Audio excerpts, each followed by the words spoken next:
Venom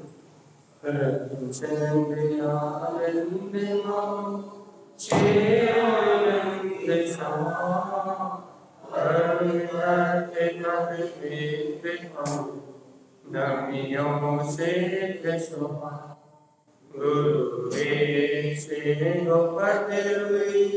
Gopati Jnana Sekha Anand Samarthi Guru Sansari Lam Jyota Pujinevai Arnadiya Bhaijo Hena Se Bhavaju Mavajnani Pari Eko Guru Bhango Sachi Go Shri Tarak चक्रधारी जी वचन देवी देवं नमस्कृतं लोकालोके प्रकाशितं त्रैलोक्यं भुवनार्थं ज्योति ओंकारं चालिन्द्रिते Om Hiyam Shriyam Chinte Shuddhe Sadbhave Purnita Sampurnam Swayam Ruvam Pruvati Vinde Sanchitam वही आचार्य प्रवर सद्गुण संत कारण धर्मदास जी महाराज की जय हो। मंगलाचरण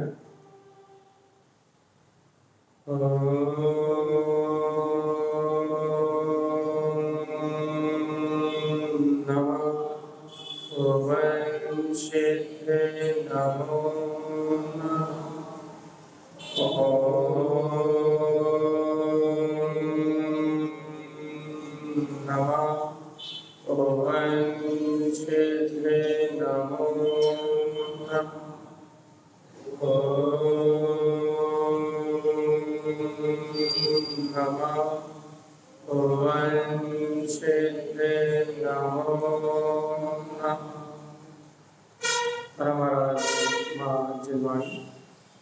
सद्गुण श्रीमद जिंदाल स्वामी और सर्वज्ञ जैन परमात्मा के अमृत में ज्ञान था। यह श्री तारकाचार्य जी जहाँ पर सम्यक दर्शन में आचरण करना श्रेष्ठ है, सम्यक ज्ञान में आचरण करना श्रेष्ठ है, सम्यक चारित्र में आचरण करना श्रेष्ठ है।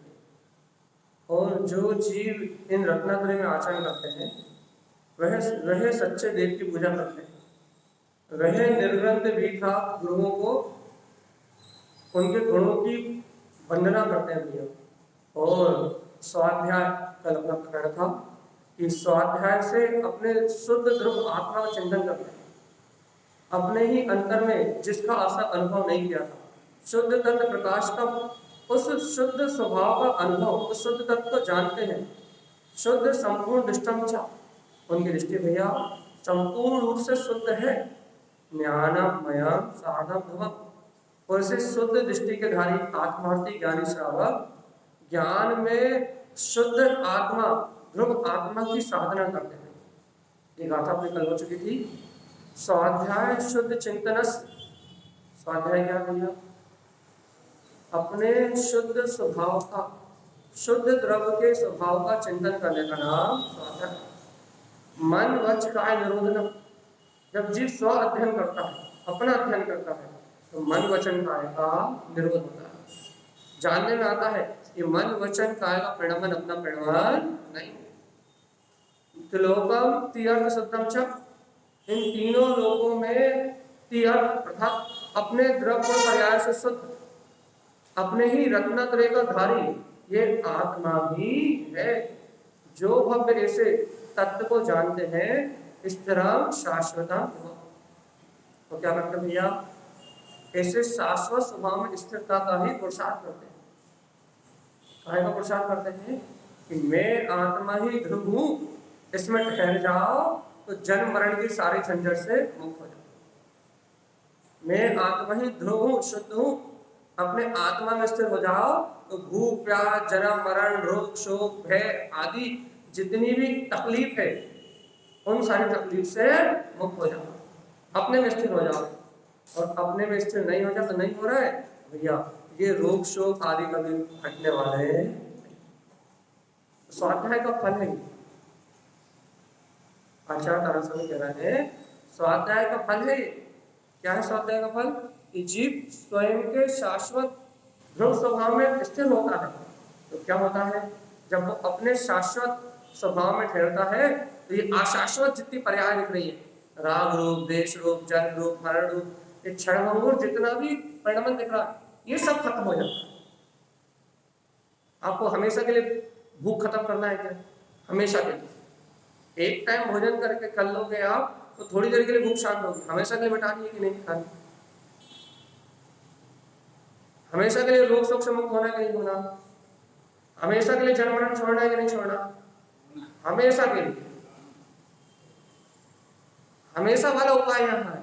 देखो ये थोड़ा सा करके अपना अगली गाथा में चलते हैं, बहुत गहरी गाथा आ रही है, अपनी संयम की बात करेंगे तरह से, ये उदाहरण पूरा करके अपन चलते हैं। यदि आपको थोड़ी देर के लिए भूख मिटाना हो तो बड़े गुलाब जामुन खा लो, मिठाई खा लो, भोजन कर लो, सुबह मिटेगी शाम को फिर लग जाए। और ज्यादा समय के लिए भूख मिटाना है तो चौथे काल में पैदा हो जाओ तो 3 दिन में एक बार भोजन करो। और ज्यादा मिटाना है तो भूख में चले जाओ। और ज्यादा मिटाना है आपको भूख तो ये देव वाली गति में चले जाओ तो 6 महीने में एक आध बार आहार की इच्छा होगी, कंठ से अमृत झड़ेगा और क्या होगा, सदा शांत हो जाएगी। लेकिन इससे ज्यादा व्यवस्था नहीं है, इससे ज्यादा व्यवस्था नहीं। आप सर्वांग सिद्धि में भी चले जाओगे तो वहां भी का समय अवधि के बाद आपको आहार संज्ञा उत्पन्न होगी। लेकिन भगवान जी यदि परमानेंट खत्म करना है, परमानेंट हमेशा के, तो एक ही स्थान है, वो कहाँ है भैया? कहाँ है वो अपने केवल ज्ञान स्वभाव का या अपने ज्ञान स्वरूप का आहार कर लो, अपने आत्म स्वभाव में स्थिर हो जाओ, स्वाध्याय से स्व आत्मा का अध्ययन कर लो तो हमेशा के लिए भूख प्यास रोग शोक जन्म मरण शरीर आदि के जितने भी प्रपंच हैं, दुख आदि की जितने भी संयोग है, ये सारे के सारे भरा जाएंगे और परम सुख में आत्मा अपना स्वाधीन तक प्रकार हो जाएगा। ठीक है कि नहीं? हमेशा के लिए जिन्हें मिटाना हो वो स्वाध्याय स्व आत्मचिंतन इसका आश्रय ले, और जिन्हें हमेशा के लिए नहीं मिटाना उनके लिए भाई पुण्योदय है, तो पुण्योदय से भूख बाहर की भोजन की व्यवस्था तो हुई है। मन की भूख हो, तन की भूख हो, भूख किसी भी चीज की हो, लेकिन भूख तो भूख ही है। तो भूख को मिटाओगे यदि इंद्रिय विषयों से, 5 इंद्रिय विषयों से पुण्योदय में यदि भूख मिटाओगे, मन की चाहे तन की चाहे काय की भूख, कसायों की भूख, अच्छा नारकियों को काय की भूख, एक दूसरे को मार रहे हैं काट रहे हैं, एक दूसरे के साथ ऐसा व्यवहार कर रहा है, उन्हें काय की भूख है भैया? कसाई की भूख है। तो वो कसाई की भूख मिटाने में लगे हुए, तो भूख तो भूख है। अब आपको कौन सी भूख मिटानी है ये आप देख लो। ठीक है, तो अपन चलते हैं अगली गाथा की ओर। प्राण स्वामी कह रहे हैं संयमम संयमम कृत्वा, संयम की बात चल रही। अब जब संयम की बात चलेगी तो इंद्रिय संयम की बात भी चलेगी और प्राणी संयम की बात भी चलेगी, क्योंकि संयम का महत्व जानना पड़ेगा। संयम का महत्व क्या है? क्योंकि ये संयम सिर्फ एक ही गति में है और वो है मनुष्य। देवता भी जिसके लिए तरसते हैं, देवों के पास सम्यक हो सकता है, बाहर की विभूति हो सकती है, वैभव हो सकता है, लेकिन संयम नहीं हो सकता। नारकियों के पास सम्यक हो सकता है, बाहर में आकुलता हो सकती है, लेकिन सम्यक नहीं हो सकता। और सुनो उसमें भी प्रियंशों के पास देखो ये संयम असंयम हो सकता है, 5 गुण हो सकता है, लेकिन संयम नहीं हो सकता। और तो छोड़ो भोग भूमि में जो मनुष्य है प्रियंश है, भोग भूमि में जो मनुष्य क्रियंश है उनके पास भी सम्यक हो सकता है, लेकिन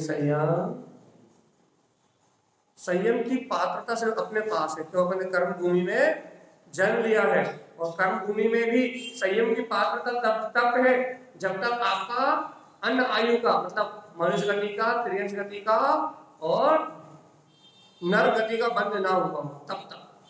और यदि बंद हो गया तो भी संयम प्रकट होने वाला। ऑप्शन तभी तक है जब तक आपको हो, यदि देव गति का बंद हो गया तो फिर तो हो जाएगा, यदि इनमें देव गति के अलावा 3 गतियों का बंद हो गया तो भी संयम नहीं होगा।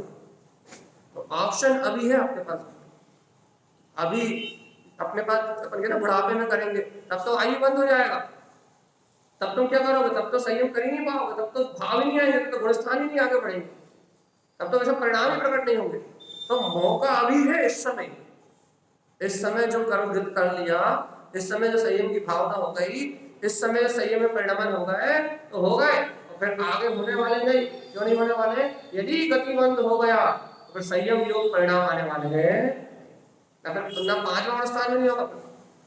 गति अन्य गति बन गई, जीव गति के अलावा अन्य गति बन गई तो ना संयम होगा और ना संयम होगा, अटक के रह जाओगे चौथे अवस्था। और संयम सम्यक हो जाए यही अच्छी बात है, हम यही कहते हैं ना भैया, सम्यक हो जाए यही बड़ी बात है, संयम तो देखा जाए।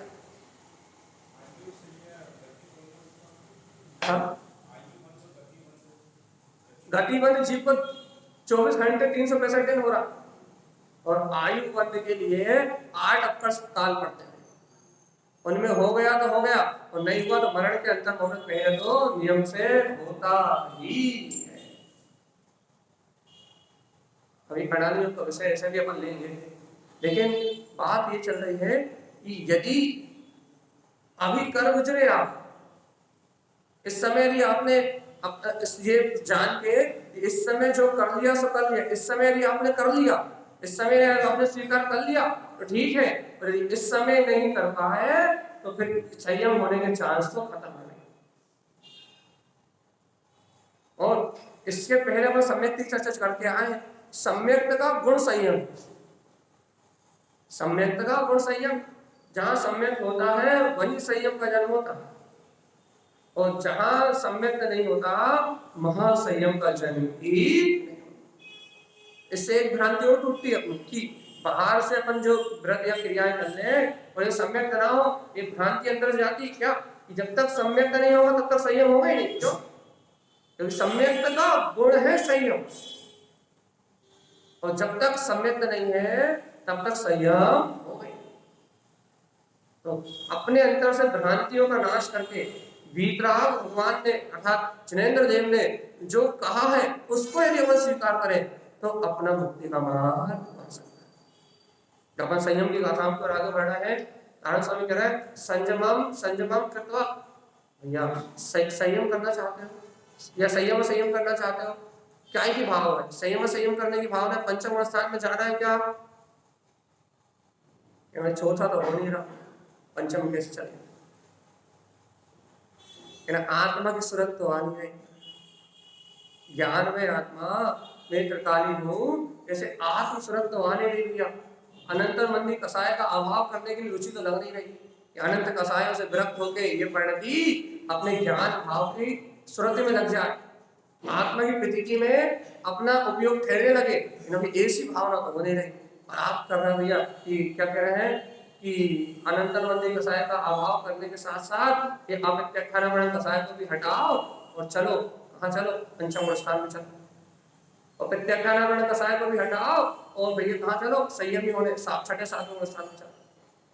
यानी यहाँ सम्यक के तो सत्य को स्वीकार करने वाले क्या दो हो रही भैया, ऐसा लग रहा है कि ये भेद ज्ञान कैसे होगा, तत्व निर्णय कैसे होगा, दिन रात आत्मा की सूरत कैसे रखेंगे, यानी आत्मा का स्मरण करने में तो मन नहीं लग रहा, और आप संयम की बात कर रहे हैं। अरे गाथाएं आ रही, गाथाओं के अनुसार हमें चलना पड़ेगा। गाथाएं संयम की आ रही है, और तप की आ रही है, दान की आ रही है, षटकर्म जो ज्ञानी श्रावक षटकर्म करता है ना, षटकर्म की गाथा है, देव की वंदना करता है, गुरु की उपासना करता है, स्वाध्याय करता है, संयम करता है कि नहीं करता? आप संयम करता है कि नहीं करता? तो ये अभी तो चौथे गुण स्थान की बात आ रही है, अभी छठे सातवें गुण स्थान की बात ही नहीं कर रहा है, चौथे गुण स्थान के संयम की बात आ रही है। अतः चौथे गुण स्थान का संयम क्या है भैया? संयमम संयमम कृत्वा, चौथा गुण स्थान करती हुई संयम को ग्रहण करने की भावना, संयम को धारण करने की भावना करता है। अभी कैसे संयम को धारण करता है? संयमम द्विविधम भवेत्, संयम को दो विधि से कहा गया, दो प्रकार से संयम की व्याख्या की। संयम की व्याख्या कितने प्रकार से करी है? दो प्रकार, सबको याद है। तो कौन सा भैया? इंद्रिया नाम मनोरथ। अब क्या भैया? अब देखो, अब ये समझना, इंद्रियों को जो जो अपनी पंच इंद्रिय ना, इन इंद्रियों के साथ मनोरथ, मन रूपी रथ पे जो सवार होकर भाग रहा है, यदि उस रथ पे लगाम कस दी जाए तो इंद्रिय संयम हो जाए। कल रात वाली अपनी परसों रात वाली चर्चा कि मन पे अंकुश यदि अपनी तत्व चिंतन से, बुद्धि से यदि मन पे अंकुश लगाया जाए, पांच इंद्रिय के भोगों को सीमित किया जाए सम्यक पूर्वक, तत्व के निर्णय पूर्वक, कि इन इंद्रिय विषयों से कभी मेरी आत्मा तृप्त हो सकती नहीं है, ऐसे निर्णय पूर्वक मैं इंद्रिय विषयों का त्याग करके स्वर्ग जाऊंगा, ऐसी भावना से नहीं। या भैया सब लोग उपवास कर रहे हैं इसलिए मैं भी उपवास करूंगा, ऐसी भावना से नहीं। भैया अष्टांग का व्रत लगे हैं तो सब एक टाइम भोजन करेंगे, पर्युषण व्रत लगे हैं तो सभी घी का त्याग करेंगे, लेकिन क्यों करेंगे ये नहीं पता। हम आज एक टाइम भोजन करेंगे लेकिन क्यों करेंगे ये नहीं पता। हमने उपवास वाला परसों उदाहरण दिया था कि हम उपवास करेंगे, लेकिन उपवास में हम उपवास करेंगे क्यों? क्योंकि इंद्रिय विषयों में हमारा उपयोग लगता है तो बहिर्मुख रहता है, और हम इंद्रियों को और मन को कंट्रोल करेंगे, यानी मन की इच्छाओं पे लगाम लगाएंगे। इच्छा निरोध तप, यदि हम मन की जो चंचलता है, मन जो इंद्रिय विषयों के पीछे भागता है, यदि हम इस पे लगाम लगाएंगे तो फिर अपना मन स्वाध्याय में लगेगा। यदि अपना मन होटल में भोजन करने में लग रहा है, अवक्ष ग्रहण करने में लग रहा है, तो अपना मन स्वाध्याय स्वात्मक चिंतन कैसे लगेगा? इंद्रियों को कंट्रोल करोगे ना। देखो तारा समझ क्या था, इंद्रिया नाम मनोरथ मनोनाथ, जो मन है वो इंद्रियों का नाथ है। इंद्रिय किसे कहते हैं? इंद्र के समान जो अपने भोगों को स्वतंत्र रूप से करती है वो इंद्रियां। इंद्र को, जो इंद्र है उसको उसके भोगों में कोई अंतर डाल सकता है क्या? इंद्र के भोगों में कोई अंतर नहीं डाल सकता। वैसे ही ये इंद्रियां भी अपने अपने विषय में स्वतंत्र है। जिस इंद्रिय का जो विषय है वो इंद्रिय अपने क्षयोक्षम भाव अनुसार अपने भोग के लिए स्वतंत्र है। आप आंख खोलोगे और ये पूरी सृष्टि आपकी आंखों में झलकने लगेगी और इसका भोग स्वतंत्र हो जाएगा। तो इंद्रियां अपने अपने भोग में स्वतंत्र है। हर इंद्रिय के विषय अपने अपने में बिल्कुल स्वतंत्र है। आप किसी इंद्रिय के विषय को, भाई जब तक क्षयोक्षम है, जब तक वो इंद्रिय स्थिर नहीं हो रही, तब तक उसमें किसी में आवरण नहीं डाल सकते। इंद्रिय क्या है भैया? जो इंद्र के समान अपने भोग में स्वतंत्र, अपने विषय में निपुण है, उसका नाम इंद्रिय। आप तारक स्वामी कह रहे हैं इंद्रिया नाम मनोरथा, वो मनोनाथा। ये मन जो है वो इंद्रियों का राजा है भैया। पांच इंद्रिय अपने अपने विषय को ग्रहण करती है, लेकिन मन क्या करता है? उनमें अपनी टांग अड़ा के रखता है भैया। क्या?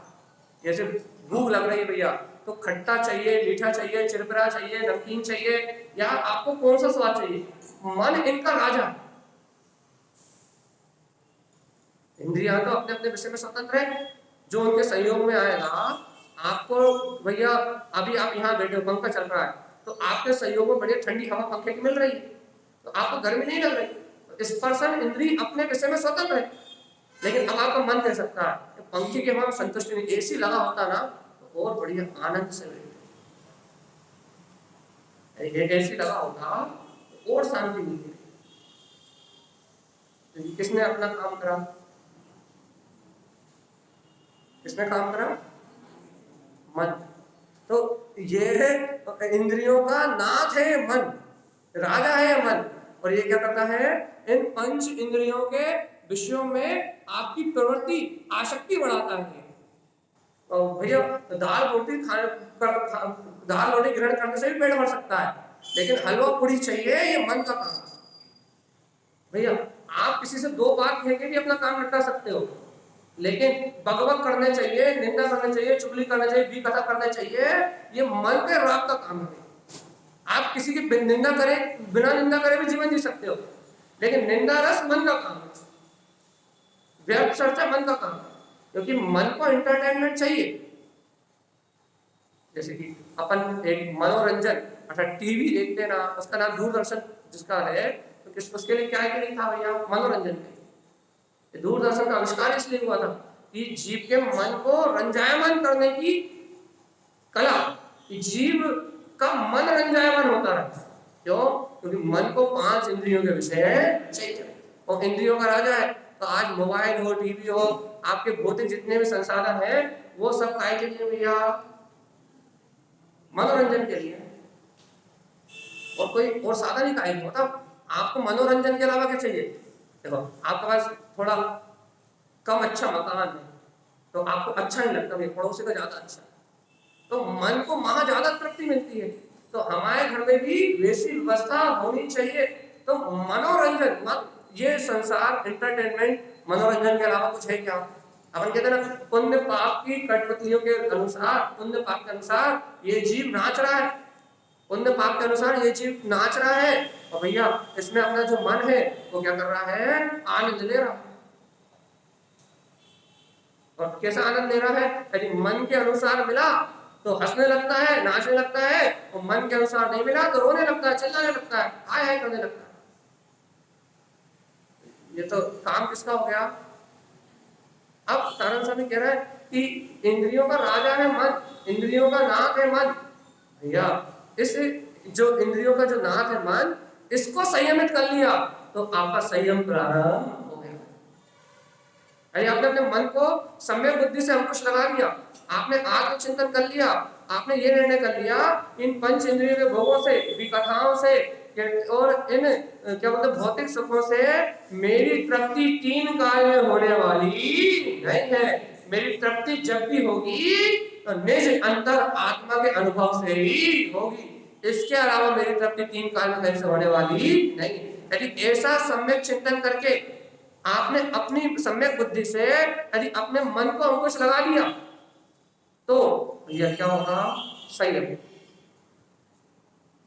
भैया हमने रात्रि भोजन छोड़ दिया, या हमने अभक्ष पदार्थों का त्याग कर दिया, या हमने आज खटाई छोड़ दी, आज मिठाई छोड़ दी।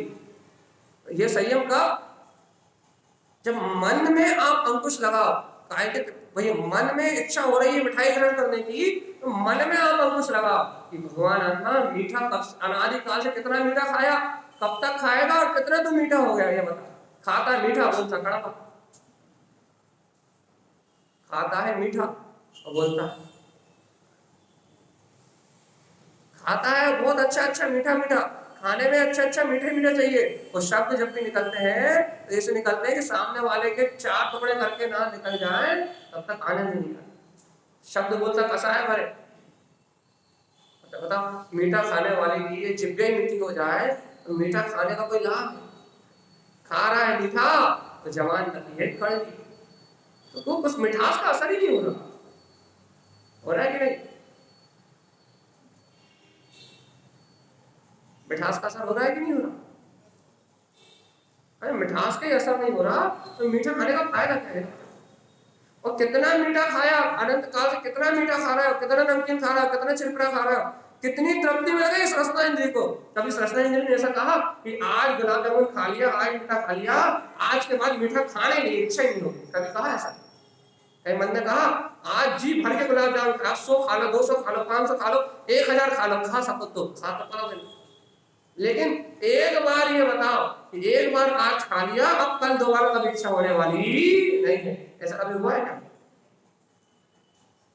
नहीं हुआ। अब तारण स्वामी इसी को कह रहे हैं भैया, इंद्रियों का राजा मन है, और इस मन पे यदि आप सम्यक चिंतन से अंकुश लगाओगे, ये विषय भोग, ये सुख दुख के जो साधन इंद्रिय है, ये मेरे सुख दुख के साधन नहीं है, ये तो भगवान जी दुख उत्पन्न करने वाले साधन है। कितना ही खा लो, कितना ही आसक्ति से पी लो, इनसे अशुभ आश्रय होगा और अशुभ आश्रय से मेरी आत्मा दुर्गति में जाएगी। यदि ऐसा निर्णय करके आपने मन की इच्छाओं पे अंकुश लगाया और सम्यक चिंतन कर लिया तो कारण समझ संयम हो गया। अब बताओ, ये संयम हो गया, ये तुमने 10-50 चीज छोड़ दी, वो संयम हो गया। चलिए बताओ भगवान जी, कौन सा हमारा संयम संयम है? वो मिथ्या संयम नाम पाएगा। आपने 50 चीज छोड़ दी, सम्यक चिंतन के साथ छोड़ी तो सम्यक संयम, सम्यक संयम। और यदि आपने बाहर से 50 चीज छोड़ दी लेकिन सम्यक बुद्धि उत्पन्न ही नहीं हुई, बुद्धि तो पाप में ही लगी रही, तो भोजन छोड़ दिया और टीवी देख रहा है, टीवी में क्या देख रहा है? वो पार्टी तो देख रहा है, वो शादी तो देख रहा है, वो ब्याह तो देख रहा है, वो भोजन ही तो देख रहा है, और एक भोजन छोड़ा 50 प्रकार का भोजन देख रहा है। संयम का संयमन होना चाहिए। संयमन मतलब आपने संयम करा है, मतलब आपका मन संयमित होना चाहिए। फिर मन चंचल नहीं हो तो संयमन, फिर मन इंद्रिय विषय भोगों में भौतिकता में ना लगे तो संयमन। और आपने त्याग कर दिया है भोजन का, लेकिन मन तो भोजन कर ही रहा है। आपने जिह्वा इंद्रिय से और आहार के द्वारा नहीं लिया, तो आपने चक्षु इंद्रिय से ले लिया, कर्ण इंद्रिय से भी कथाओं से ले लिया। बाहर बढ़िया बढ़िया भोजन की कथा करो, बढ़िया, कल भैया आज उपवास है, कल तो हलवा बनेगा, पूरी बनेगी, बाटी बनेगी, दाल बनेगी, बस आपने कहां से छोड़ दिया भैया? मुंह से ग्रहण करना छोड़ दिया, एक कान से ग्रहण कर रहा है, आंख से तो टीवी देख के ग्रहण कर रहा है, और वही खुशबू आ जाए कचौड़ी तो नाक से तो ग्रहण कर रहा है। आपने यदि मुंह से छोड़ दिया तो बाकी 5 इंद्रियों से कहां छोड़ा आपने? तो आंख से तो ग्रहण कर रहा है, बाकी 4 से तो ग्रहण कर रहा है। मन तो वो शिक्षा में प्रवृत्ति कर ही रहा है। भगवान जी मन से कहां छोड़ा? तन से तो छोड़ दिया, मन से कहां छोड़ा? तन से छोड़ा तो सही है, मन से छोड़ा तो सही है। भैया उपवास करो, मनाही नहीं है, लेकिन वास्तव में आत्मा में निवास करने के लिए उपवास करो तो मोक्ष का फल देगा। और वास्तव में वैसे इंद्रियों को संयम करो, उपवास करोगे तो स्वर्ग का फल मिलेगा। और स्वर्ग का भी तब मिलेगा जब कसाय बंद होगी, ये भी याद रखना। यदि कसाय ठीक रही तो स्वर्ग नहीं, फिर क्या बनेगा आपको खुद मालूम। हाँ, फिर वो मायाचारी का दंड नरक मिलेगा। भाई उपवास करेंगे नरक जाएंगे, ये बात आपको हजम नहीं होगी लेकिन कभी, लेकिन ये हजम करना बहुत गहरे चिंतन की बात है कि वो करोगे उपवास हो जाओगे नरक। जो चिंतन कर लेगा उपवास करना बंद कर देगा। ये करेंगे उपवास हो जाएंगे नरक, क्योंकि मायाचारी मायाचारी मायाचारी मायाचारी। और दूसरा अहम, मैंने उपवास किया, यदि मायाचारी और अहम ये 2 चीज मिल गई तो करोगे आप उपवास, मरोगे आप भूखे और बांधोगे अशुभ कर्म। ये 2 चीज इतनी खतरनाक है और मायाचारी। इसलिए जीवात्मा स्वाध्याय इसलिए किया जाता है, आत्मचिंतन इसलिए किया जाता है, तत्व चिंतन इसलिए ही किया जाता है। इसलिए किया जाता है भैया कि हम सत्य का बोध जगा सके, सत्य को जान सके कि कर जो क्रिया कर रहे हो उसमें सत्य चाहिए, उसमें सम्यक चाहिए। अगर सम्यक नहीं होगा तो वो क्रिया पतन का कारण है। जो क्रिया कर रहा है उसमें भाव चाहिए, यदि भाव नहीं होंगे तो वो पतन का कारण है। तारण स्वामी कहते हैं भैया इंद्रिया नाम मनोनाथा, ये मन इंद्रियों का राजा है। यदि आपको संयम करना है तो आप मन पे अंकुश लगा, मन को मत तोड़ने दो। यदि आपका मन तोड़ेगा, यदि आपका मन विषयों के प्रति, पाप के प्रति, राग आदि के प्रति भागेगा तो भगवान जी ये मन आपको अशुभ आश्रय कराए बिना रहने वाला। और देखो आगे तारण स्वामी कहते हैं रक्षणम त्रस स्थावरम। भैया देखो अब इंद्रिय संयम की बात हो गई, मन को अंकुश लगाना इंद्रिय संयम की बात हो गई। अब तारण स्वामी कह रहे हैं रक्षणम त्रस और स्थावर, स्थावर काय और त्रस काय की जीवों की रक्षा का परिणाम है। क्रिया बाद में बताइए। आप छन्ना लगाते हो, पानी छानते हो, भैया क्या बोलते हैं सब्जी शोध के उपयोग करते हो, आप देख के चलते हो, ये बात अपन बाद में करेंगे। पहले ये बताओ कि इन त्रस्त गाय के जीवों को अपने समान जीव मानते भी हो कि नहीं मानते, या फिर घास दिखती है तो उसे बोलते हुए निकल जाते हो? या वाटर पार्क को देख के आनंद आता है कि हाँ इतना अच्छा पानी का नजारा, पानी का नजारा नहीं वो तुम्हारा नजारा। वो जब अपन पिकनिक टूरिस्ट स्पॉट पे घूमने जाते हैं तो हरियाली को देख के लगता है हाँ कितनी सुंदर हरियाली, हरियाली नहीं तुम हो।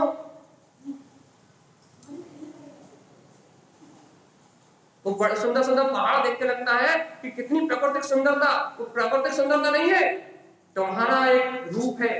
इन पर्याय में इस प्रकृति रूप अपनी जन्म कर लेके आ रहे, लेके आए अनंतवार। और यदि अभी भी इन पे अनुकंपा नहीं आई, इन्हें अपने मनोरंजन का साधन बना के रखा, इन्हें देख के वैराग भाव नहीं आया, इन्हें देख के विरक्ति की भावना नहीं आई, अपना आत्मकल्याण करने की भावना नहीं आई, इनसे मनोरंजन की प्रवृत्ति बनी रही, भगवान आत्मा अगले भाव में तुम भी वहीं जाके घास पहाड़ या नदी पानी बन जाओगे और उसी पर्याय में जन्म लेोगे। विरक्ति आती है, आनंद आता है, उनकी हिंसा करने में आनंद, वाटर पार्क में आनंद आता है, हिंसा करने रोज ध्यान करते हो या बैरागी बन के ध्यान करते हो? बताओ हाँ क्या करते हो? पिकनिक मनाने जाते हो तो हिंसा नंदी रोज ध्यान करते हो या ध्यान लगाते हो?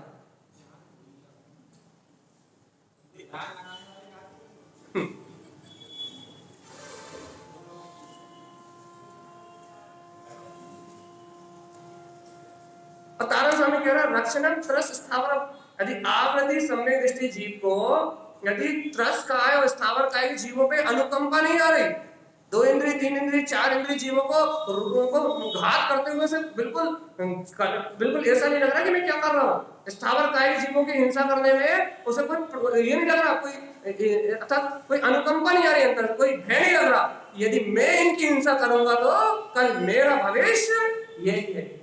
भगवान जी कैसे कैसे सम्यक दृष्टि हो? जब तुम सम्यक दृष्टि हो तो कैसे सम्यक दृष्टि हो? तुम्हें 6 काय की जीव में अनुकंपा नहीं आ रही और 6 काय की जीव में अनुकंपा नहीं आ रही, भगवान जी तुम्हारा भविष्य क्या है? तुम कहां जाओगे ये तो बताओ। उन्हें हम जीव ही नहीं मानते, हम तो इस धरती को जीव मानते हैं, हम तो मानते धरती जड़ है, नाचो कूदो खदवाओ मकान बनवाओ या कुछ भी करो, वो तो जड़ है, उसमें कुछ है ना, उसमें जीव है ना उसमें कोई है ही नहीं। हम तो बिना देखे बिना सोचे बिना समझे बिना करुणा भाव के चलते जाते दौड़ते जाते हैं, एक कभी ये भाव भी नहीं आता कि जहां हम दौड़ रहे हैं जहां हम चल रहे हैं वहां अनंत अनंत जीव हमारे पेट के नीचे अरिहंत नाम सत्य। बताओ नारायण स्वामी कह रहे हैं रक्षणाम त्रस्त स्थावरम, इनकी रक्षा का भाव है कि नहीं? क्रिया की बात अभी हम करेंगे, अभी हम क्रिया की बात ही नहीं कर रहे हैं कि आप छान रहे हो कि नहीं छान रहे, आप वाटर पार्क जाते हो कि नहीं जाते, आप पिकनिक मनाना चाहते हो कि नहीं जाते, आप जाओगे कि नहीं जाओगे, हम ये विषय ही नहीं उठा रहे हैं। हम तो क्रिया की, अभी क्रिया की हमने बिल्कुल बात नहीं करी, हम तो भाव की बात कर रहे हैं।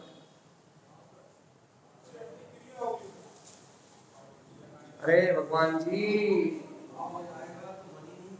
हाँ, जिसके हृदय में क्षमा हो जाएगी, मान लो पिकनिक स्पॉट पर चला भी जाएगा तो चल नहीं पाएगा, वो दुनिया तारीफ करेगी हरियाली की, लेकिन उसके अंदर चिंतन चलेगा भगवान ये हरियाली नहीं है। उपयोग बदल जाता है, वो रहता पिकनिक में रहता लोगों के साथ है, लेकिन चिंतन बदल जाता है, बात करने का सलीका बदल जाता है, विचार करने की दृष्टि बदल जाती है, उपयोग बदल जाता है। और जब उपयोग बदल जाता है, यदि भाव होते हैं तो उपयोग बदल जाता है, और तो जो उपयोग बदलता है उसका नाम है संयम, इंद्रिय संयम और प्राणी संयम। आपका उपयोग बदल गया, अब क्रिया अनुसार यदि हो भी रही है हिंसा, यदि जीव भाव हिंसा का पालन कर रहा है और यदि फिर भी द्रव्य हिंसा कार्यों में या फिर आरंभिक हिंसा के रूप में यदि हो भी रही है तो फिर उसे इतना फल नहीं मिलेगा। फल तो होगा लेकिन अज्ञानी मिथ्या दृष्टि जैसा बंध अनंत संसार नहीं मानेगा। क्यों नहीं मानेगा? क्योंकि हृदय में प्रेरणा पनप रही है, हृदय में वो ज्ञान में चेतना दिख रही है, हृदय में वो गायक परमात्मा दिख रहा है कि जैसा अनंत सुखी गायक परमात्मा मेरा है वैसे अनंत सुखी गायक परमात्मा इनका है। मैं इन्हें कलेशित नहीं कर सकता, किसी कीमत पे मैं इन्हें कलेश नहीं पहुंचा सकता। भावना व्यक्ति उत्तम है। अब वो भावनाएं बंद नहीं होने देगी। याद रखना, संयमी को अशुभ गतियों को बंद होता ही नहीं, भाव के कारण। सुन रहा है कि नहीं सुन रहा है? 5 इंद्रियों को अपने बस में करने वाला, इंद्रियों में क्या करने वाला, मन को अंकुश लगाने वाला, और 6 काय की जीवों की रक्षा का भाव जिसके अंदर है, अनुकंपा का भाव जिसके अंदर है, वो जीव को अशुभ गति का बंद नहीं होता। परिणाम इतने निर्मल है, परिणति इतनी निर्मल है। भगवान जी जब तक परिणाम निर्मल नहीं है, परिणति इतनी निर्मल नहीं है, तब तक क्या मान रहा है आपको खुद नहीं पता। आप कौन से कर्म मान रहा है आपको खुद नहीं पता। आप कौन सी गति मान रहा है आपको ये नहीं पता भैया। हर समय ये सुनो, आयु बंद के समय जो गति बंद होता है जाना वहां पड़ता है, लेकिन गति बंद तो रोज होता है, सुबह शाम होता है, दिन रात होता है, 24 घंटे होता है। बताओ, ये संयम है। आवृत्ति की 6 क्रिया कौन कौन सी? 6 आवश्यक, देव पूजा, गुरु उपासना, स्वाध्याय, 3 अपन पढ़ चुके। हमारी संयम की बात क्या चल रहा है? 6 आवश्यक हो रहा है कि नहीं? संयम दिखाओ। स्वाध्याय में अपने बहुत आनंद लिया, गुरु उपासना में अपने निर्गुण गुरुओं की चर्चा सुनी, और क्या कहना, देव उपासना में अपने व्यवहार से पंच परमेष्ठी और निश्चय से श्रद्धात्म देव, इसकी महिमा सुनी। और संयम की बात आ गई, 3 सही है तो चौथा भी सही। 3 सटकर माफ करा मैं सही है तो चौथा काम संयम भी चाहिए। और संयम मतलब बहुत सारा त्याग नहीं। संयम मतलब मन का बहुत सारा, मन के विषयों का बहुत सारा त्याग, बाहर का बहुत सारा त्याग नहीं, मन का बहुत सारा त्याग। मनोरंजन छीन लो आप बाहर से भोजन छीन लो तो चल जाएगा, लेकिन आप बाहर से मनोरंजन छीन लो तो माने नहीं। मनोरंजन दुकान पे भी होता है, नोट गिनते समय भी होता है, टीवी देखते समय भी होता है, मोबाइल चलाते समय भी होता है, बात करते समय भी होता है। 5 इंद्रियों में बैठे बैठे मन तो ऐसा है, अपने काल्पनिक, यदि उसे कुछ ना मिले तो अपनी कल्पनाओं में वो रंजायमान हो जाता है। ऐसा कर दूं, मैं कल ऐसा हो जाऊं, मैं परसों ऐसा हो जाऊं, कल ऐसा हुआ, कल परसों ऐसा हुआ। मन को रंजायमान होने के लिए तो बहुत सारी चीजें हैं। इसको अंकुश लगा के बताओ संयम। भैया पहले ही बताओ, समय दृष्टि हो कि नहीं? हाँ,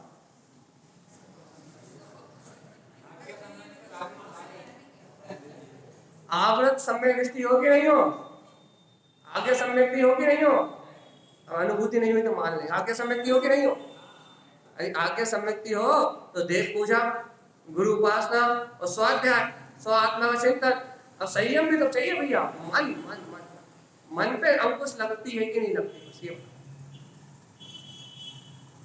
अरे कम से कम पर्वों के दिन तो कम से कम संकल्प ले लो कि कहीं जाएंगे ही नहीं, चैत्यालय के अलावा कहीं जाने का त्याग। अरे कम से कम उसके दिन दुकान जाना है, मजबूरी है, एक उस दिन व्यापार भी आधा करना है, टाइम वहां कम देना है, क्योंकि वो संयम का देने नहीं। वहां भी कथाएं और पार्टी तो बहुत दूर की बात, अवक्ष का सेवन तो बहुत दूर की बात, वहां तो मन को संयमित करना है। भैया देखो, तो बाहर से आप त्याग नहीं, लोग कहते हैं भैया बाहर से हम नहीं छोड़ पा रहे, हम कह रहे बिल्कुल एक भी चीज मत छोड़ दो, आप मन से छोड़ दो। एक भी नियम मत लो बाहर से, एक भी नियम नहीं दिला रहा है आपको बाहर से। आप तो मन में जो मनोरंजन करते हो आप 24 घंटे भी कथाओं में, व्यर्थ टीवी में, व्यर्थ मोबाइल में, व्यर्थ की बेकार की चीजों में जो आप मनोरंजन में अपना समय नष्ट करते हो, पर उत्तर त्याग कर दो, आपका इंद्रिय संयम अपने आप हो जाएगा। शुरुआत तो ऐसे करनी पड़ेगी, पहले भी कथा छोड़नी पड़ेगी, व्यर्थ टीवी छोड़नी पड़ेगी, व्यर्थ न्यूज छोड़नी पड़ेगी, व्यर्थ मोबाइल छोड़ना पड़ेगा, 4 दोस्तों बैठ के जो गप्पे मारते हैं यहाँ वहां के, पहले वो छोड़ना पड़ेगा। शुरुआत तो यहीं से करनी पड़ेगी भैया, क्योंकि यहाँ से संयम आना चालू हुआ और आत्मचिंतन बना, अपने हित का विचार हुआ, तो फिर बाकी चीजें तो अपने आप छूटेंगी, लेकिन छोड़ना तो यहाँ से पड़ेगा। ये बताओ क्या करना है? भैया आप ऐसी बातें मत करो, चलो आगे चलते हैं गाथा। तारक स्वामी कह रहा है संयमम संयमम शुद्धम। संयम क्या है भैया? संयमम संयमम शुद्धम। संयम उसका नाम है, संयम उसको कहेंगे जहां शुद्ध स्वभाव की भावना ग्रहण हो, जहां शुद्ध संयम को ग्रहण करने की भावना, जहां संयम से क्या भाव बने कि इस संयम के माध्यम से इंद्रिय विषय से विरक्त होके अपने शुद्ध तत्व का जागरण हो, शुद्ध भाव का उदय हो, तो शुद्ध संयम है। संयमम संयमम शुद्धम।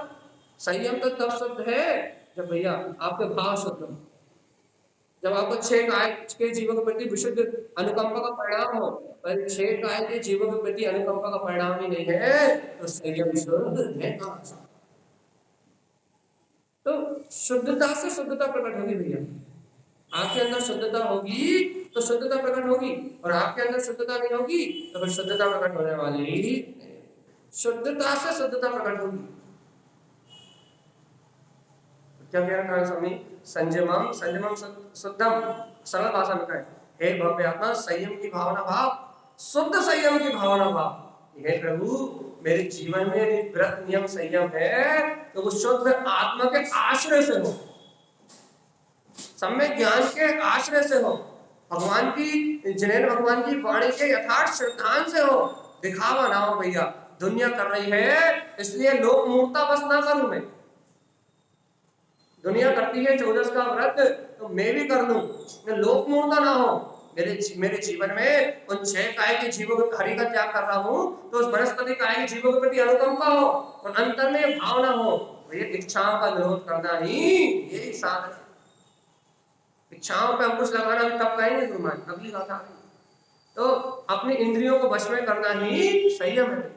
मन को मनोरंजन से हटा लेना ही संयम है। बताना समझ गया है? संयमन संयमन शुद्धम, एक शुद्ध संयम की बात करो, मायाचारी मत करो।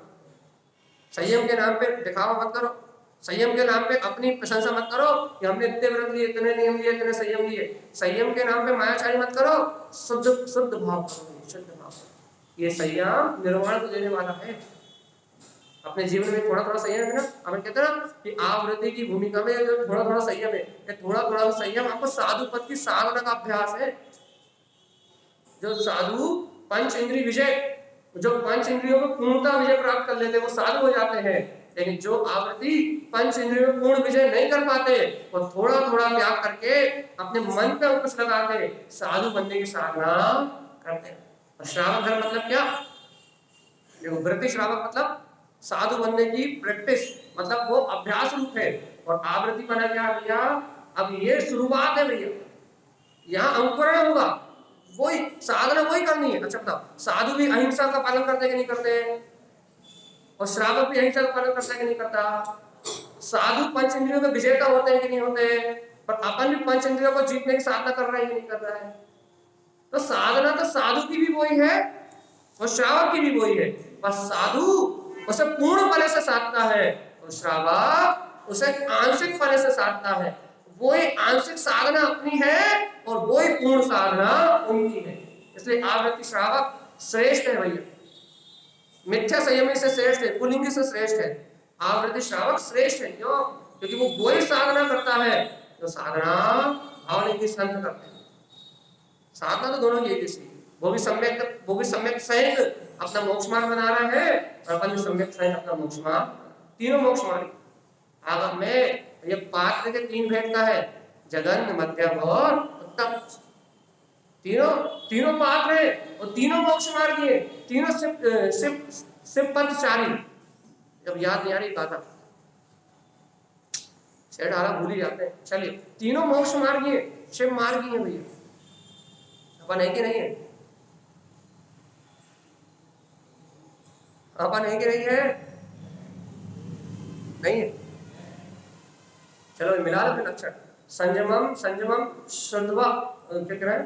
संयमम संयमम कृत्वा। चलो उदाहरण समझ रहे हैं, जो भक्त जी संयम करते हैं, संयमम द्विविधम भवे, उनके लिए संयम 2 प्रकार का होता है। 2 प्रकार का संयम कहा गया है। इंद्रियाणाम मनोनाथा रक्षणम त्रस्थावरम संयमम संयमम शुद्धम। ये जो शुद्ध संयम की भावना भा रहा है, अब उनके लक्षण क्या है? शुद्ध तत्व प्रकाश। अब मिला लो भाई, जो यथार्थ में शुद्ध संयम कर रहे हैं उन्हें ना समाज से लेना देना है, ना उन्हें संप्रदाय से लेना देना है, दुनिया कैसे कर रही है इससे उन्हें कुछ लेना देना नहीं है। आवृत्ति की बात चल रही है, एक पड़ोसी तो ऐसे उपवास करता है, पड़ोसी तो अष्टांग का कर रहा है, पड़ोसी तो रवि व्रत कर रहा है, पड़ोसी तो क्या कर रहा है भैया, पड़ोसी तो रस्सी से खा रहा है, हम भी इसलिए खा रहे हैं, इसलिए नहीं, ये हमें 100 रुपये जाना इसलिए नहीं, इसलिए शुद्ध तत्व प्रकाश का। भगवान जी क्यों? तो ये संयम काय के लिए है कि इस संयम से जब मन के विषयों से आप हटोगे तो आत्मा में, आत्मा का त्रिकालिक शुद्ध तत्व है वो सम्यक ज्ञान का प्रकाश प्रकट हो जाएगा। ये मन ही है जो जीव को मिथ्या ज्ञान में, अज्ञान में भटकाता है। जब इस मन को और इंद्रियों को संयमित कर लोगे तो शुद्ध तत्व प्रकाश का, काय का प्रकाश हो जाएगा। संयम का लाभ यह है भैया, यदि आप आत्म संयमित करोगे, मन पे अंकुश लगाओगे, आत्मा को संयमित करोगे अर्थात उपयोग को पर में जाने से रोकोगे तो आत्मा कहां, उपयोग कहां लगेगा। हम इसलिए एक थोड़ी अलग से परिभाषा देते हैं, हम दृष्टि संयम की बात करते हैं। यदि आपकी दृष्टि संयमित हो गई, हम कहते हैं पहला संयम तो दृष्टि संयम होगा, ये आगम में कहीं नहीं है लेकिन हमारा चिंतन बोले कि पहला संयम तो दृष्टि संयम होगा भैया। यदि आपकी दृष्टि पर विषयों से हट गई और स्वस्वरूप में लगने लगी तो आपका संयम प्रारंभ हो गया। यदि आपकी दृष्टि संयमित नहीं हुई, पर प्रपंच में, पर पर्याय में उलझी है तो संयम का तो नाम निशान नहीं। संयम तो प्रारंभ होता है दृष्टि से। आपकी दृष्टि कहाँ है? पर पदार्थों में, पर पर्याय में, पर परिणति में उलझी हुई है या आपकी दृष्टि अपने स्वस्वरूप आत्मा को, जिन्हें भगवान की वाणी को, तत्व के स्वरूप को जानती है। दृष्टि संयमित हो गई तो सब संयमित हो जाएगा। मन भी अंकुश लग जाएगा, इंद्रिय विषयों की इच्छा में भी सब अंकुश लग जाएगा। और दृष्टि संयमित नहीं हुई, दृष्टि संयम नहीं हुआ अर्थात जैसे आगम की भाषा में यदि भाव संयम नहीं हुआ तो द्रव्य संयम भी, भाव संयम हो गया तो द्रव्य संयम हो जाएगा, तो भाव संयम नहीं हुआ तो अब बताओ भैया। कारण स्वामी कह रहे हैं संयमम शुद्ध, संयम तो वो है जो शुद्ध हो, शुद्ध भाव सहित हो, शुद्ध भावनाओं से हो। कौन सी शुद्ध भावनाओं से? शुद्ध तत्व प्रकाश का, अपने अंतर में अनादि काल से छुपा हुआ भैया प्रकाश, सम्यक ज्ञान का, आज अनंत चतुष्टय में अपनी आत्मा का। भैया इंद्रिय विषयों के कारण वो ढका हुआ था, लेकिन आपने संयम किया तो भैया उपयोग उन इंद्रिय विषयों से हटा। अब जब उन इंद्रिय विषयों से उपयोग हटा तो क्या होना चाहिए? शुद्ध तत्व प्रकाश का भैया, उस शुद्ध तत्व का प्रकाश होना चाहिए जो अनंत काल से छुपा हुआ। संयम का आपका अभिप्राय, लक्ष्य यही है कि जो अनंत काल से छुपा हुआ था वो उजागर हो। नहीं तो फिर क्या मतलब आपका संयम का भैया? आपको संयम करने का लाभ क्या? कि जो गुप्त था वो सामने आ जाए। अच्छा बताने तो काय के लिए किया संयम? अच्छा कुछ लोग संयम इसलिए करते हैं कि पैसे बच जाए भैया, एक दिन हरी त्यागेंगे तो कम से कम सब्जी तो नहीं लानी पड़ेगी।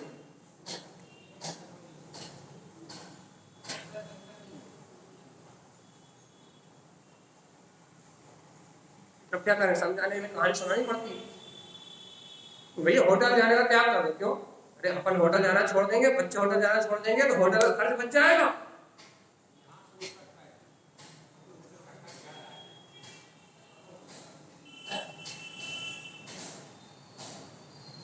मैंने वो सोचने वाला कुछ भी सोच सकता है, भाव है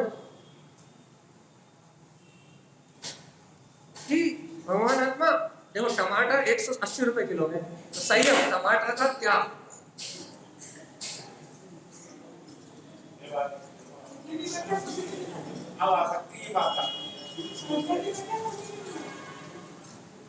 भाई त्याग नहीं तो नहीं, बात हम ये नहीं कह रहे आप संयम क्यों कर रहे हो, आप कारण लेके आओ। संयम तो इसलिए भी होता है बस आज अपने भाग में नहीं है तो आज उपवास, बस बात खत्म। तो इसका नाम संयम नहीं है मुझे, ये तो मायाशाली टोटल धोखा। हाँ लेकिन वास्तव में महंगी सब्जी है और वास्तव में हमें नहीं खरीदनी चाहिए। आर्थिक तो ये भी अर्थ संयम कहलाएगा कि हम उस पैसे को बचा के दान देंगे, तो मानते हैं कि भाई आपने वो पैसे का संरक्षण किया और आपकी भावना है कि अपनी सामर्थ्य से दान देने की, बैंक में जोड़ने की नहीं, सही जगह दान देने की, जहां वास्तव में धर्म का पोषण हो वहां दान देने की। ऐसा नहीं कि हर कहीं दे दिया, वो भी विवेक पूर्वक जहां दान देना चाहिए, जहां आवश्यकता है, जहां वीतराग धर्म की प्रभावना हो वहां हम दान देंगे, आहार कराएंगे। इसलिए हमने संयम किया है। वो इसलिए हमने 180 रुपए के टमाटर इसलिए नहीं खरीदे कि हमारा काम तो भैया 1 रुपए के नींबू में भी चल जाएगा, लेकिन इसलिए नहीं खरीदे कि वो हमें जो बचे ना, कितने 180 में से एक 10 रुपए का नींबू घटा दो, कितने बचे 170, तो 170 जनवरी की प्रभावना के लिए तो माना जाएगा संयम। अब यह है संयम है, खुद के परिग्रह के लिए नहीं बचा है, किसके लिए बचा है? भीतराग धर्म की प्रभाव। जे तो मान सकते हैं, लेकिन वो मायाचारी छल कपट वो नहीं मान सकते। नारायण स्वामी क्या कह रहे हैं? संयम करने का फल शुद्ध तर्क प्रकाश, सम्यक ज्ञान का प्रकाश होता है, हेत और अहेत का विवेक जागता है, अंतर में अपना अनादिकालीन जो भीतराग परमात्मा है वो प्रकाशमान होता है, और अज्ञान मूर्ताओं का नाश होता है संयम करने से। संयम कोई बच्चों का खिलौना थोड़ी ना है कि किसी ने भी कर लिया। ऐसे तो हिमालय की चोटी पे कितने लोग भूखे पड़े हुए, वो सब मोक्ष नहीं चले जाएंगे। संयम होता है शुद्ध भाव से, तो ठीक है। नारायण कह रहा है शुद्ध तत्व प्रकाश का, और देखो संयम का नाम क्या है? तीर्थ ज्ञान जलम शुद्धम। कौन सा जल? एक पानी से नहा लिया संयम के लिए ना, बड़े घिस के साबुन से नहा लिया, आज तो उपवास है, बड़े बड़े धुले हुए, प्रेस करे हुए, इस्त्री करे हुए कपड़े बिल्कुल शुद्ध और बढ़िया नहा धो के चकमक निकल रहा है, तो संयम है ना। देखो मैं नहीं कह रहा, आप मुझे बिल्कुल मत देखो, तारसम कह रहा है तीर्थ ज्ञान जलम शुद्धम। अरे ज्ञान में जल के से स्नान करके जो तीर्थ में स्वभाव की शुद्धि होती है उसका नाम संयम। ज्ञान में जल में जो स्नान होता है, गायक रूपी अपनी गायक परिणति में जो स्नान होता है, उससे तीर्थ की रत्नत्रय की जो भावना प्रकट होती है उसका नाम संयम है, क्रिया का नाम संयम है। वो क्रिया के साथ भाव हो तो आपका संयम सच्चा, और जिसकी क्रिया सच्ची होती है उसके भाव सम्यक होते ही है, जिसके भाव सम्यक होते उसकी सच्ची क्रिया होती है, दोनों एक साथ ही होते हैं। और जिसके भाव भी सच्चे नहीं है उसकी क्रिया झूठी, जिसकी क्रिया झूठी है उसके भाव तो ऐसे हो ही नहीं सकते, सिर्फ सब भाव होंगे बस, ज्यादा से ज्यादा मोक्ष मार्ग का मार्ग ही नहीं बनेगा। और क्या कह रहा है? तीर्थ ज्ञान जन्म शुद्धम, ज्ञान में शुद्ध जल में स्नान करते हुए अपने तीर्थ में रत्नत्रय को जो प्रकट कर ले, और देखो तो स्नानम संयमम धुवम, संयम स्नान का नाम है। समझ में आई कि नहीं है? वैसे कहा है मिला लो मुझे, तीर्थ ज्ञान जलम शुद्धम स्नान संयमम धुवम, स्नान का नाम संयम है। कौन से स्नान का नाम? गंगा यमुना सरस्वती,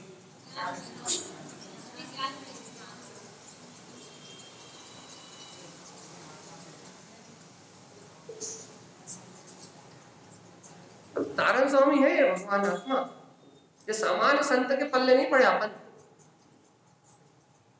सामान्य संतों के पल्ले नहीं पड़े आप, ये तारण स्वामी है, तारण स्वामी जी बिल्कुल शुद्ध। आप यदि शुद्ध अध्यात्म शुद्ध परमार्थ निकाल लोगे तो इनके पास आ पाओगे। शुद्ध परमार्थ मोक्ष का मार्ग नहीं है तो इनके आसपास में नहीं भटक पाओगे आप, एकदम शुद्ध परमार्थ निकाल देते। और स्नान का नाम सम्यक है, तो कहना तारण संयम है, तारण स्वामी काय में स्नान का नाम? कहना अपने ध्रुव ज्ञान में जो अपना शुद्ध जल है उस सम्यक रूपी जल में, ज्ञान रूपी जल में स्नान करोगे उसका नाम संयम कहलाएगा। भैया अपने ध्रुव स्वभाव में स्नान करने का नाम संयम। अपने ध्रुव गायक स्वभाव में स्नान नहीं हो रहा, अपने चित्त में निर्मलता नहीं आ रही, गायक परिणति उत्पन्न नहीं हो रही, बेकारी भाव से अपना चित्त हट नहीं रहा, मन इंद्रिय विषय और जीवों की हिंसा में प्रवृत्ति कर रहा है, छह काय के जीवों में अनुकंपा नहीं है, 5 इंद्रिय के विषय भोगों में पूर्ण आसक्ति है, न भेद ज्ञान है न तत्व निर्णय, ध्रुव ज्ञान में परिणति में स्नान नहीं हो रहा, तो क्या संयम नहीं, मायाचारी है, निरोध जाओ। भैया देखो स्नान का नाम सम्यक, ये परिभाषा कहीं नहीं मिलेगी तारण स्वामी जैसी। उन्होंने स्पष्ट कह दिया भैया, क्या कह दिया, तीर्थ में जो शुद्ध जल है आत्मा का वो त्रिकालिक स्वभाव है, स्नानम संयमम दमम, इस ध्रुव गायक परिणति में स्नान करोगे तो आपका संयम शुद्ध है, और इस परिणति में स्नान नहीं करोगे आपसे छल करना है। अनादिकाल से यही तो करा। अपन कहते हैं ना अनंत बार अपन छड़ा में पढ़ते हैं, सम्यक ज्ञान बिना सुख लेस ना पायो, क्या कहते हैं, कौन सी है, 9वें ग्रह उपजा ग्रेवक उपजा, कौन सी कड़ी हो, ले जाता हूँ ज्ञान लेस। अरे कड़ी पूछ रहे, कड़ी 5000 में भी याद, 9वें ग्रह उपजा। हाँ, मुनि पद धार अनंत बार ग्रेवक उपजायो, लेकिन आत्मज्ञान बिना सुख ले। तो अनंतवार द्रवलिंग धारण करके महा अनंतवार 9वें ग्रह में चले गए भगवान जी, ग्रेवकों की यात्रा करा है, लेकिन इस सच्चे संयम के बिना सम्यक ज्ञान क्या कर बोला, शुद्ध तत्व प्रकाश का, यदि उस ध्रुव ज्ञान में स्वभाव में स्नान नहीं हुआ तो सुख लेश ना पायो। एक घड़ी का भी आत्मिक सुख, एक सेकंड का भी आत्मिक सुख मिलने वाला नहीं है। भौतिक सुख मिलेगा सुख परिणाम का, लेकिन आत्मिक सुख मिलने वाला नहीं। छह ढाला में स्पष्ट नहीं क्यों, सम्यक ज्ञान नहीं है आप कुछ भी कर लो, आत्मिक सुख मिलने वाला।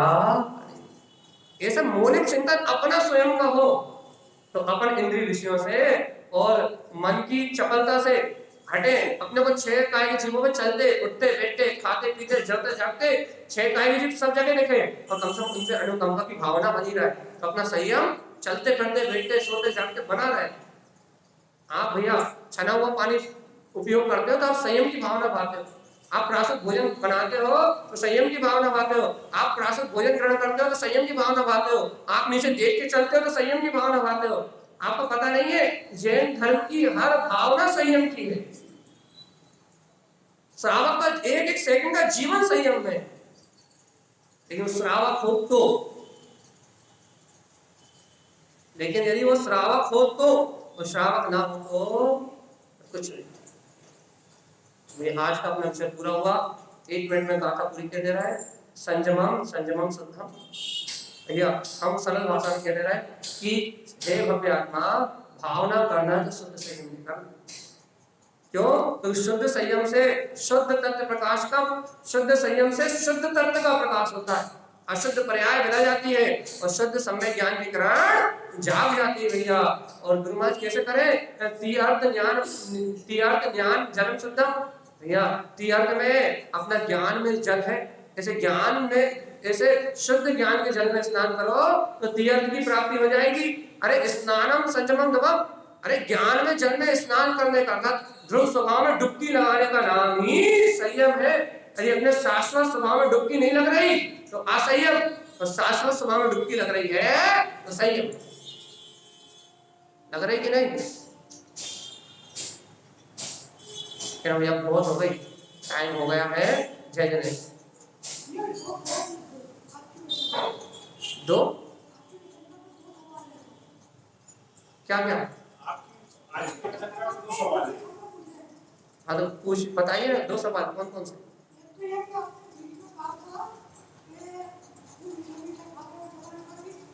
कल भी हो रही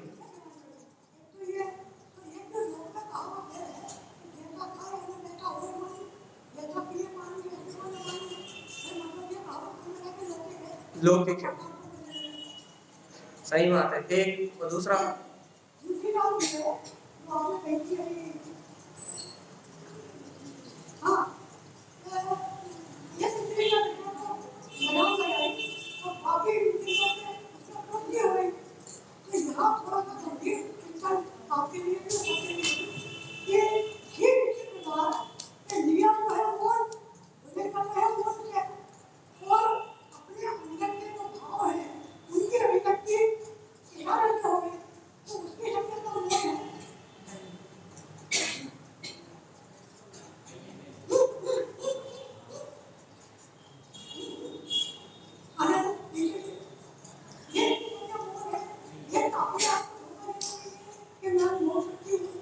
अरे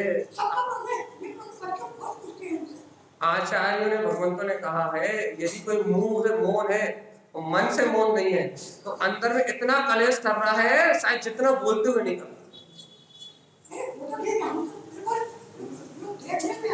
तो वही तो हम कर रहे हैं, वही तो हम कह रहे हैं। यदि आप भोजन में मौन हो और आपका गुस्सा मौन नहीं है, आपकी आसक्ति मौन नहीं है, वही तो कह रहा है। यदि आप मौन हो तो फिर मौन ही हो जाओ, नहीं तो फिर बोल ही लो। जब आपको ऊं करना है, मान लो ऊं नहीं सुनना, गुस्सा आ गया, यदि आप मौन हो तो पूरे मौन हो जाओ। और यदि आप भाई देखो, आसक्ति कम करने के लिए मौन कर रहे हैं, आसक्ति बढ़ाने के लिए कर रहे हैं। आप मौन तो आसक्ति कम करने के लिए कर रहे हो ना। हाँ, यदि कोई आपको ज्यादा परस रहा, आप मना कर दो तो ठीक है कि भाई ज्यादा परस रहा तो हमने अपनी आसक्ति को कम करने के लिए। लेकिन यदि कोई आपको नमक नहीं परस पा रहा और आप और यदि वो नहीं सुन रहा तो फिर थाली फेंकना है। भगवान ने मायाचारी, देखो हम पहले कह रहा है, इसलिए मायाचारी का नाम था नहीं। जैसे आपने कहा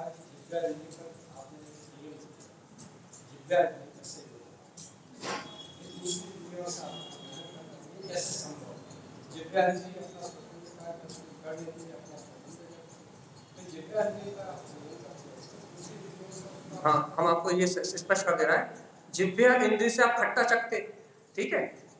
अब हमने आपसे कहा इमली, मुंह में पानी आया कि नहीं आया? अभी आपकी जिह्वा पे इमली नहीं आई, मुंह में पानी आया कि नहीं आया? मन ने उस रस को चख लिया।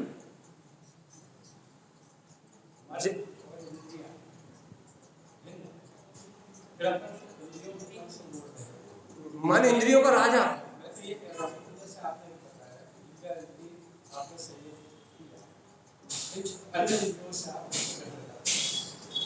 अन्य इंद्रियों से ग्रहण, मतलब हमारा अभिप्राय ये है कि आपने भोजन मुख से नहीं किया, आपने रसना इंद्रिय में नमक का स्वाद नहीं चखा, खट्टे का स्वाद नहीं चखा, मीठे का स्वाद नहीं चखा, लेकिन आपने टीवी में वही रसमलाई खाते हुए देखा, वही बियर पीते हुए देखा, वही दारू पीते हुए देखा। तो जो परिणाम विचलित होने थे मन के, मन ने तो उन परिणामों का स्वाद ले लिया ना। आपने जबान से स्वाद नहीं लिया तो क्यों नहीं लिया, लेकिन परिणामों का स्वाद तो आ गया ना। और आत्मा परिणामों का भोग करती है। ये पागलपन है कि खट्टे का स्वाद हम लेते हैं। जैसे टीवी में अपना तो ये चक्षु इंद्रिय से टीवी देखता है, जिह्वा इंद्रिय से लेकिन चक्षु इंद्रिय से जिह्वा इंद्रिय का स्वाद कैसे? तो जिह्वा उस परिणाम का स्वाद ले लिया आपने, जिह्वा इंद्रिय का स्वाद नहीं लिया, आपने उस परिणाम का स्वाद ले लिया। जो नमक खाने में जो आनंद आता है वो आनंद आपने टीवी देखने से ले लिया। बात तो हिंसा नंदी उस आनंद की है ना। हाँ, मतलब आप ये कह रहे हो कि जिह्वा इंद्रिय का काम जिह्वा इंद्रिय करेगी और चक्षु इंद्रिय का काम चक्षु इंद्रिय करेगी। आप किस अपेक्षा से कह रहे हो? आप इंद्रिय के 27 विषयों की स्वतंत्रता की अपेक्षा से कह रहे हो। और लेकिन हम किस अपेक्षा से कह रहे हैं? इंद्रिय मनोनाथा, हम मन के भोग की अपेक्षा से कह रहे हैं। हाँ, क्योंकि मन ये कर रहा है। आप जो कह रहे हो वो इंद्रियों की स्वतंत्र विषय की अपेक्षा कह रहे हो, और हम कह रहे हैं कि मन में इतनी ताकत है कि वो विषय हो या ना हो, मन तो स्वप्न देख के भी उसका स्वाद ले सकता है। ठीक है, दोनों बात अपनी पूरी। ठीक है, जय नमो।